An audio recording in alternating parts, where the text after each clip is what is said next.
Ebro Laura Rosenberg Show. Lena, can you hear us? You are on the Ebro Laura Rosenberg Show. And make sure we can hear Lena, too. Hi, Lena. What's up? What's up? I can hear y'all. Hey, what's happening, fam? Hi, Lena. Yeah, everything. How are y'all? Really, the question is, what's not happening, fam? I know. I mean, look, I'm in Baltimore. I'm doing a play. Yep. That's what's happening. That's what matters. Well, let's get right to it then. Let's talk about your new stage play.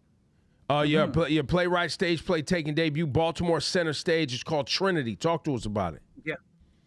You know, Trinity is an experience for sure. I know y'all in New York. We only train right away. You know what I'm saying? I highly recommend. I like that train. That Baltimore Penn Station's light work. You said what? That Baltimore Station's light work. It's Baltimore to Penn Station to Baltimore is easy. I love how they saying this right now. Cut to by the time the 15th roll around, they're like, "Yo, we weren't able to pull it's up." far. But it's all It's far, Lena. Listen, I couldn't make it, man. Lena, They're it's like, a long that's ride. easy. You know what I mean? You're like, that's easy. That's light. That's nothing. I got a that's toddler nothing. at home. It's tough to make. Yeah, we got toddlers out here. You know, Lena? We got kids. You know, exactly. That's why y'all should come, because like I'm childless by choice, right? And there's a scene in the play where you get to play with these things called what ifs. Like, what if we had a baby? And it's something that we thought we wanted, and then we realized it's nothing that we wanted. It's something we thought we were supposed to do. Oh, that's facts. And it's a very there's a lot of laughter. That laughter is sometimes very uncomfortable because of the truths that we're talking about while holding a fictitious baby that's crying.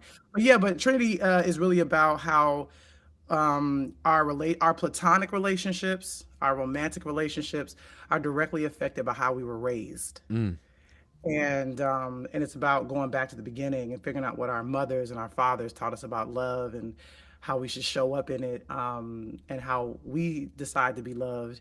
And it's about those three different relationships, those parental, platonic, and romantic relationships. That's the Trinity. That's baby. the Trinity. I love this conversation. I love that. And I love challenging people. A lot of people get very uncomfortable and don't want to walk into that conversation. So I love that you're doing this in a stage play version. What's been the feedback? The feedback has been quite amazing, people, because the thing is, it's hard for people to know what they're walking into. So every day we do a show, we always say, oh, another unsuspecting audience, not realizing they're walking into. It's a bit of a therapy session, but it's funny. It's entertaining. There's really great music. I handpicked all the songs. We have a Trinity playlist. There's like a Stevie Wonder song that very few people have heard or know about. There's some Kehlani in there. There's some Leon Thomas. There's some El Mean. There's some Duke Ellington. It's a lot of music helps us tell the story, as y'all know. And there's projections. And there's lighting, and it's a very futuristic stage. And there's only 3 people on stage. It's myself, an actress, Courtney, another actress, Fetna. It's a 3-hander, and that's it. Just the 3 of you. This is interesting. Wow. How did you end up? Why did you decide to go back on stage and to Baltimore? Like, how did we actually land on this decision for where you are right now, all the success in television, film, etc.? Why this now? Well, I appreciate the question. First of all, I've never been on stage before. This is my on-stage debut. Wow. So this is my first time acting on stage. It's my first time writing a play. And I think that really speaks to the fact that I have done television. I'm continuing to do it. Season 8 of The Chi, our final season, is coming out this summer. We're filming right now. So we're transitioning, out of that era, that journey. And obviously film has been really good to me as well. I think with everything, with all the screens and everybody, so there's so much happening and so much going on in theater. Pulling out your phone is like pulling out a cigarette on the airplane. Yeah, it is ill-advised. Right. And so that's something I really appreciate. That's what I love about theater. Like, you literally have to turn your phone all the way off because you don't want to be that person in the middle of a long, like, dramatic monologue and your phone goes off. You have to be present. And I think theater is something that's always been how we told stories. And it's always been how we've kind of come together as communities. And so the cool thing about theater is that it forces us to gather, it forces us to turn our phones off, and it forces us to be present. And so that's why we're doing theater. I'm just finding a new mountain to climb. Lena, talk about the hard work, because every day you got to get on that stage and give 100%. It's not like, when you're shooting a TV show, you wrap up the scene, great, everyone move on. No, you have to give 100%.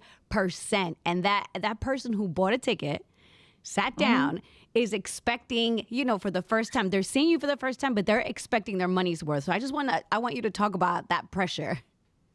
No, I appreciate that question. And the truth is, it's 80 minutes, no intermission, and we're on stage the whole time. And so it is, and it's interesting because when we had our, you have previews and you have opening night, and then like critics come, and then artistic directors of New York theaters come. People always say, oh, by the way, Debbie Allen came. You know what I'm saying? Carrie Mae Weems came. Yeah, I was going to shout out some of the names that have slid through this spot, because the celebrity list looking nice, and even the celebrities who bought tickets for the community. That's amazing. Correct. Gail, shout out to Gail King. Yeah. Appreciate her very much. Shout out to Jada Pinkett. Appreciate her. Cory Booker pulled up as well.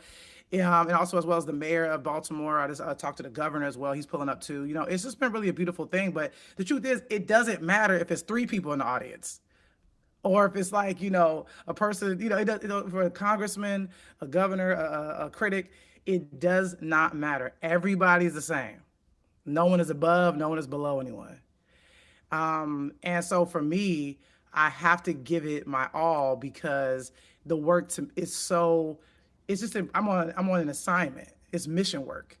Like when y'all get up every day and come do this, and y'all took it to YouTube, y'all like, no, we're not going to let somebody tell us no. That's right. And so I'm not going to let nothing deter me from giving just my all. Like, and I am laying myself bare. We say there's emotional nudity in the play, and there is. We're getting very vulnerable. We're getting very real. So I'm not going to hold back. I'm not going to give it my everything. And same thing goes for my 2 castmates. So it doesn't matter what day you come, matinee, opening night, or the last night, we're going to give 120% every single performance, because we're worthy of that, and so is the audience. How much of what's happening on the stage and in Trinity, because often I've seen playwrights, we've had a good relationship with Lin-Manuel Miranda throughout the years, and watching him even early days when he came and rapped Hamilton raps to Rosenberg, and we was like, why is bro rapping about Alexander Hamilton? Alexander Hamilton. Sounds crazy. And then it sounds nuts. And then we went to the play and was like, wait a minute, this is kind of fire. This was the raps he was saying in the hallway. But a lot of times y'all are working through material, and this is helping you form other things while you're doing this live thing. Is that also a part of this process for you? Well, yeah, I mean, right now the script is frozen. We workshopped it. We've been working for like 2 years. So we workshopped it, in Baltimore. We did a workshop in New York. We did 2 new workshops in New York. And then obviously during the tech and rehearsal process here, we cut things, we edit things, we move things around. And now we're at a place where it's like, oh, this is the show. It's airtight. It feels right. The reviews have been really beautiful. Like literally, these are some of the most beautiful reviews I've ever read. And that there's not only do they get the work, but they're seeing things in the work that I didn't even see. But they're also being really kind. One of the reviews called the work generous. And that to me is the kind of compliment I want in my career. And I think that's because it is that. I'm there's no ego. I'm listening to the village. If somebody has a better idea than me, then so be it. Or if I'm like, what about this? I'm like, no, that's wrong. Or I'm nervous about that, but let's try it and see what happens. And that's really what's happening in theater. It's not about, oh, how do I keep everybody's attention from their phone? But I am keeping your attention. It's swift. It's like you can't, if you miss a line, you lost. So it's the kind of thing where you really got to be locked in, and people have been so present with us and so vocal and so just a part of the journey. The audience is another cast member for us. That's beautiful. Lena, we've been a part of, honored to be a part of your journey and know you since you first came on the radio show for The Chi, man, Sure. when this whole thing started, ramping up for you. And now The Chi is ending. Yeah. Can you talk about how that feels, as, this is one of your original babies? Yeah. I know. It's so interesting. I mean, you guys know something about transitions. And I think, our tagline is The Chi Says Goodbye, season 8. And I think, and I've never done like a last season of a show before. I've never written the last episode. I've never filmed the last season. So I'm also go back to the set and touch the set and give that speech that you kind of need to do. But I think, for me, I'm just in a space of gratitude to have been on for 8 seasons, to have grown so much over the course of the series, and to have watched these actors grow so much. Robert Townsend is currently directing an episode of the show. That's crazy. 805 right now. So it definitely also feels, there's something about like when the legends and the icons come, whether it be to the set of The Chi or to the play, for Debbie Allen to come to the play and be so impressed and so moved, and for Robert Townsend to come to direct. We were just on the table read with him, and for him to say, I've been a fan of the show and I'm so honored to be here. There's something about that for me. I think you guys can relate to that, and that we are people that know we aren't new. That's right. We know that what we're doing isn't something that we've kind of pulled out of our hat. And I do know in the hip hop world, in certain areas, they're sort of like, I did it first. I'm the first one. Nobody's done this before.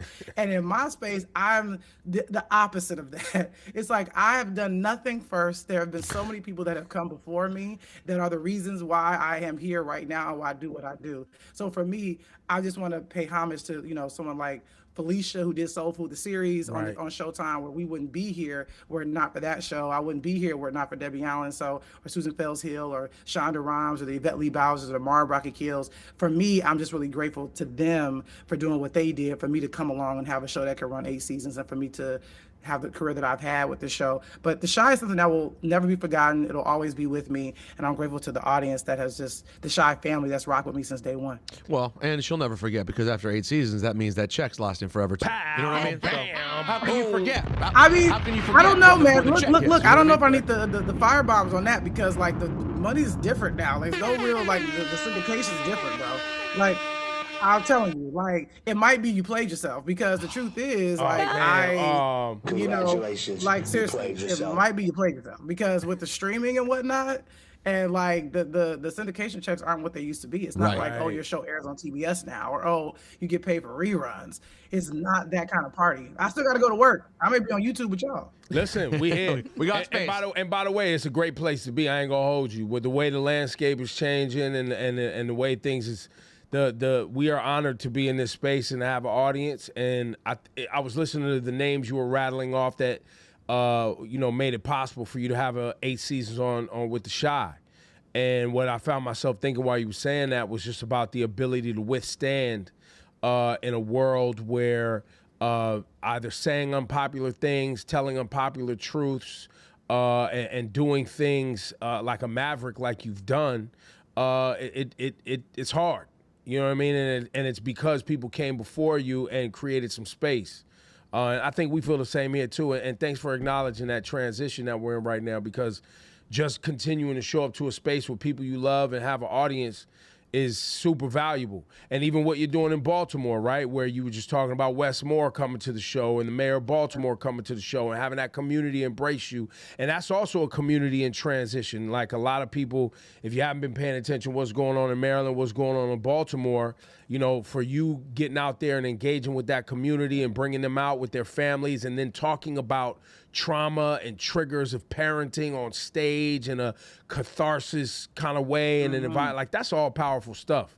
And to have community responding to that, it's got to feel beautiful, and salute to you for that. No, I appreciate it. And it does. It's amazing. It's been phenomenal. And I love like watching y'all here on this platform on YouTube, because it's where I do watch more stuff now, Right. So I had no issue following y'all over here and enjoy hearing y'all talk about your families and what's going on. Rosenberg mad at his apartment. You're talking about your doctor. I got updates. You know what I mean? It's a beautiful thing. Lena, listen, stop by the studio one day and just hang, man, for no reason. Yeah. Pull up. Happy to. There it is. I Thank you, appreciate Lena. y'all so much. you. Sure. All right, Appreciate you. Y'all check for that play. Make your way down there to Baltimore if you can, or if you're in the area, do something with your fans. March 15th. There it is. It's Next called couple weeks. Trinity. Go look for it. Sounds Peace. dope.